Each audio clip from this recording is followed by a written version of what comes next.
Your first book was Confessions of a Corporate Headhunter.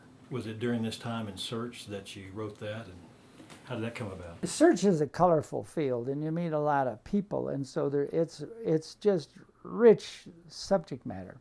When I first went out on my own after leaving Spencer Stuart, I worked with Playboy, which is publishing.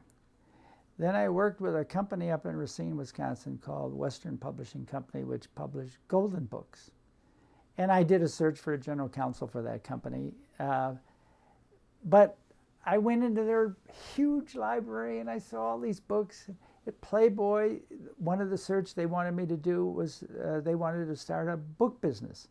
And I dealt with people there, and I mean, it's publishing, words, thoughts, concepts, selling, marketing. Up at the Golden Books, they're dealing with children, but they're doing women's cookbooks and everything. Anyway, the world of books really fascinated me. I mean, after all... So maybe you should write one? So, yeah. So, I mean, I come from teaching bookish classes, lectures, all this kind of stuff. I like books, of course. I read books. And I like to write, so why not? And so I'm thinking about, I've had a lot of contact through Swift and Company, a lot of marketing there, a lot of contact with consumer businesses, consumer packaging, packaged goods products, dealing with advertising agencies, because when you start looking for a VP of marketing in a consumer packaged goods company, you're dealing with the marketers, the thinkers, advertising people, conceptual people, a lot of time in New York with all of those kinds of characters. And so I'm around a literate group of people in the work I'm doing.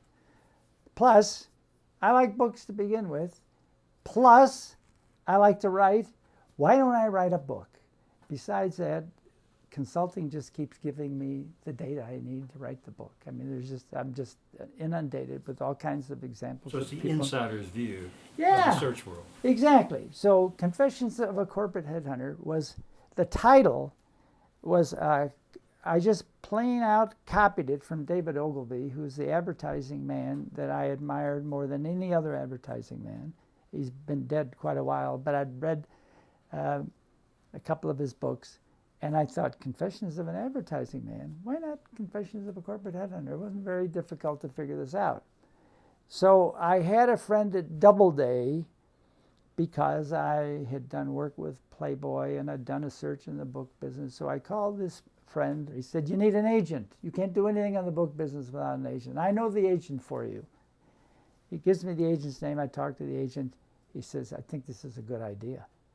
So he says, I'll call you. He's in New York. I'm in Chicago. He said, I'm going to a cocktail party tonight. He says, we live on cocktail parties in the publishing business. Got a cocktail party tonight. I'll call you tomorrow.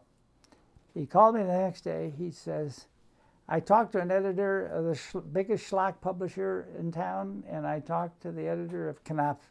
They both think it's a great idea. So he said, we can sell this book.